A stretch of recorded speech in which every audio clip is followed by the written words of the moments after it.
Утринските програми на телевизиите се како мали дежурни амбуланти во кои секој пациент си го наоѓа својот лек, благодарејќи на ведрите водителки, кои полни со страсти насмејани до уши се обидуваат дури да им ја олеснат столицата на верните гледачи. Еве сме повторно назад во студиото и како што пред малку ви најавив, денес разговараме на темата хемороиди. Хемороидите всушност представуваат воспаление на вената што се наоѓа на ректумот и е сместена во правото црево и анусот. Оваа тема која задира во внатрешноста на органот во кој се туткаат влюбениците во благодетите што ги носи власта, го определува и правецот на действување на сите оние што не ја сакаат таа близина. Нив ги нема на официјалните листи со заслуги, туку нивниот неспорен авторски квалитет се третира како тоалетна хартија, само поради слободоумноста и интегритетот. Ним, фронтмените на културната преродба, дрско им препорачуваат заслугите да не се ги бараат од сопствената држава, туку да им се обратат на режимските архивни пријатели.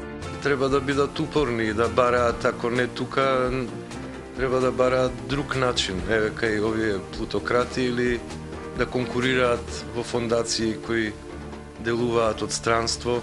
Ова јавна деградација и посочување со прст кон неистомислениците јасно ги покажува стандардите на кои се темели општество во кое тие се исклучени.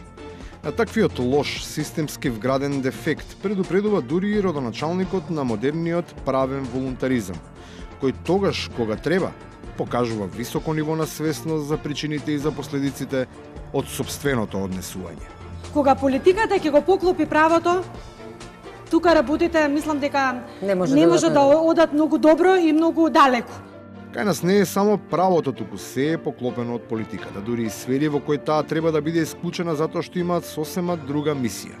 Но, кај нас веќе никој не сме ниту да помисли да се крсти дури ни на црква, и тоа во вистинска смисла, особено кога и нејзините проповедници, наместо да го чествуваат богојавление, улога на партиски, а не на Божи слуги, си ги слават и благословуваат своите фаворити на земјата.